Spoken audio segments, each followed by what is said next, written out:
on, you guys? My name is Megan. Welcome to This Fast Romance. If you're new here, I'm Megan, and this is my YouTube channel. I typically talk about romance books, and that theme does not change today. However, we're going to combine two of my very favorite things in the world: romance books and MMA.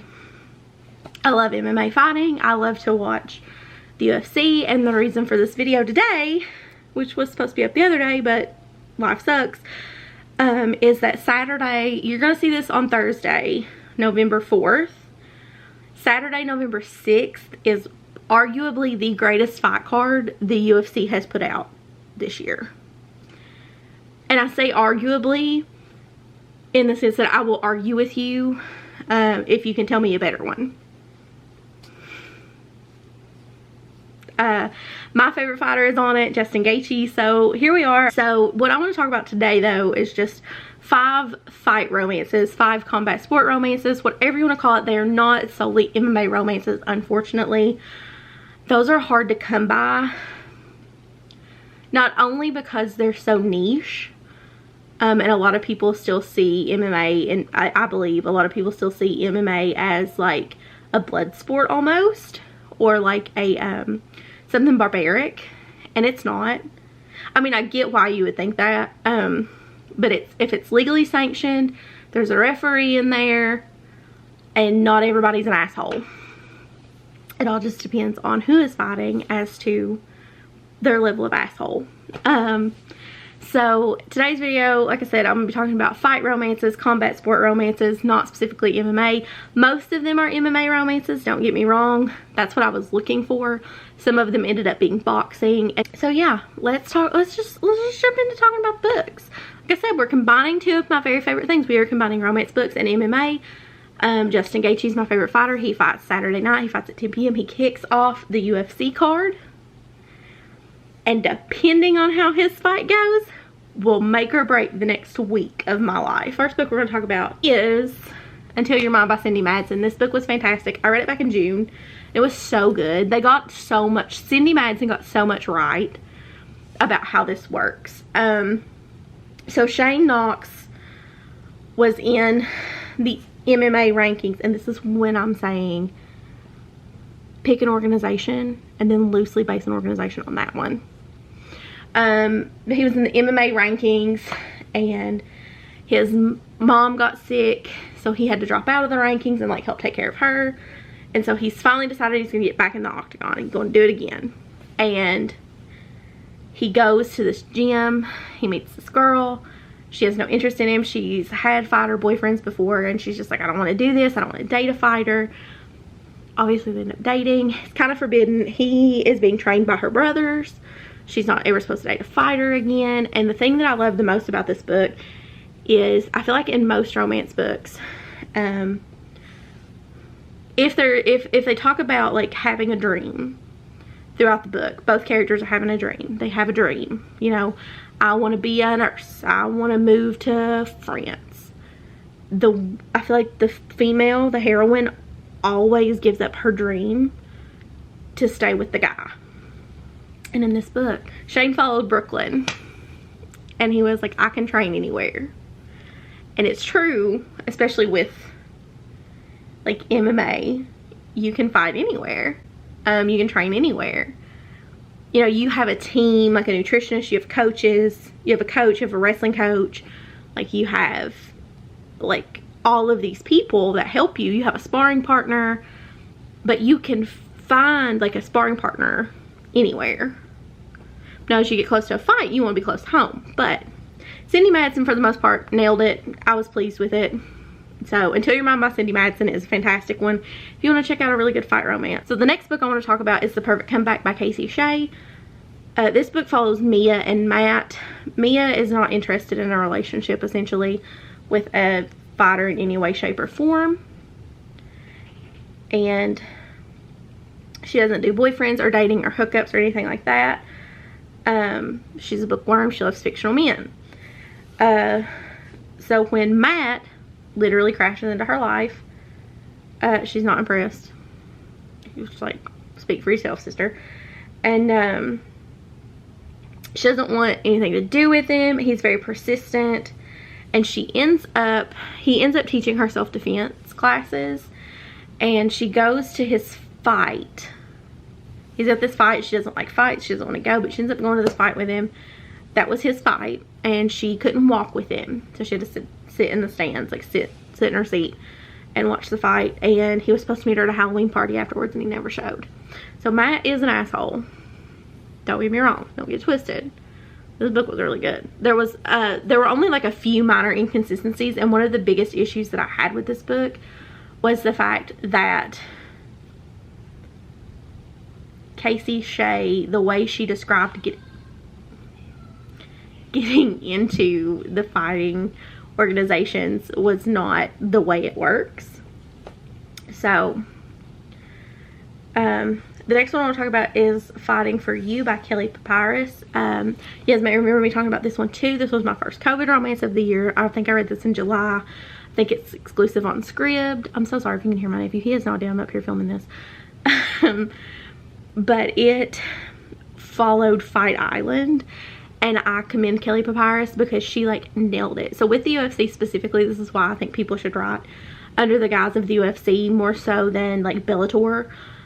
The UFC, when they have a pay-per-view, when they have big fights, they do a vlog series called Embedded, and they follow the fighters for the days like for the week leading up to the fight. And so the Embeddeds end like the Friday before, like they follow them through weigh-ins and stuff and like press conferences, and then it ends, and then the fight is on Saturday, and they usually post the vlogs like the next day. So like if they film Sunday, it's on Monday, like it's posted on Monday.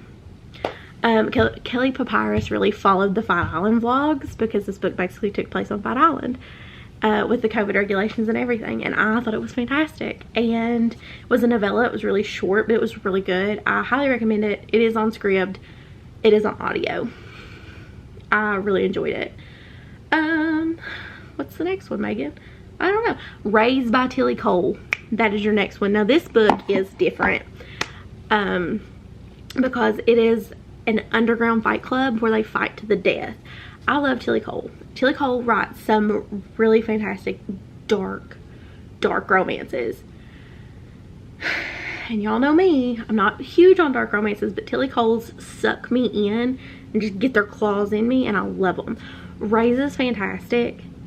And Raze ended up in Alaska, I think it was, at a like fight camp thing where he didn't know his name anymore and just went by Raze. Or no, he went by the numbers on his chest, tattooed on his chest. They all did. And he ends up in this fight league, and somehow they end up breaking out. All the guys end up breaking out, and the only thing he remembers is that there's this guy and there's this city, and he needs to go find this guy in this city and kill him. And he goes, and there's an air of mystery to it because there's this girl that finds him on the street, and she's convinced she knows him, and he's like, no, you don't know me. I don't know me. I don't know my name. I don't know who I am. And it was really good. Trigger warnings in this one though, and I don't really have that for any of the other ones.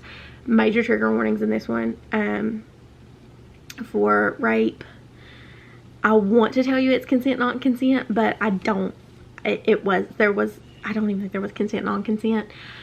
If you squint, maybe, but it was typically just straight up rape a lot of the time. There is discussion of some sodomy, and I would guess that would fall under the cloud of rape because it was also unwilling. So lots of blood, lots of gore in this book, and it was just, I want to tell you it was hard to read, but it was really good. She nailed a lot of like the fight aspects, Tillie Cole did, and so at the end of the day it's a give and take, and you have to decide like, can I get past these to get to this?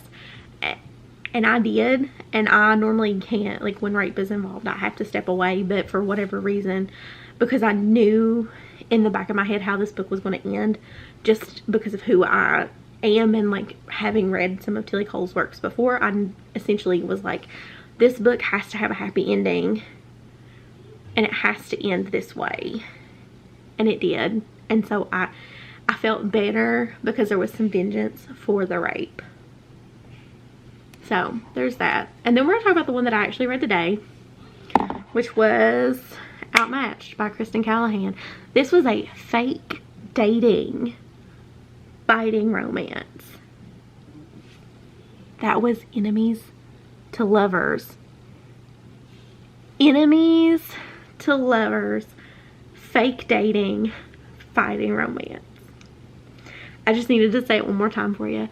So in this book, Parker has hired a male from some app.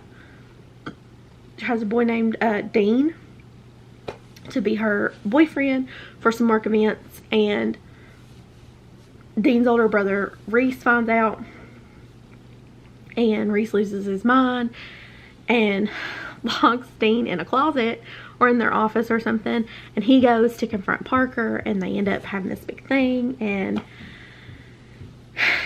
he is a retired heavyweight boxing champion.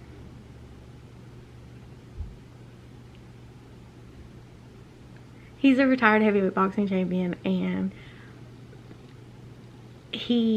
her boss's boss is just like in love with him. There's blackmail. There's there are some really steamy scenes in this book, like 30 out of 10. This one was spicy. Highly recommend it. I know there's not a lot of detail about that one, but I'm still like processing a lot of it. There is a fight. I also have to commend Kristen Callihan. She did do her research, because I even googled it, because I don't follow boxing like closely. Like, I'll watch a boxing match, but I don't follow it closely.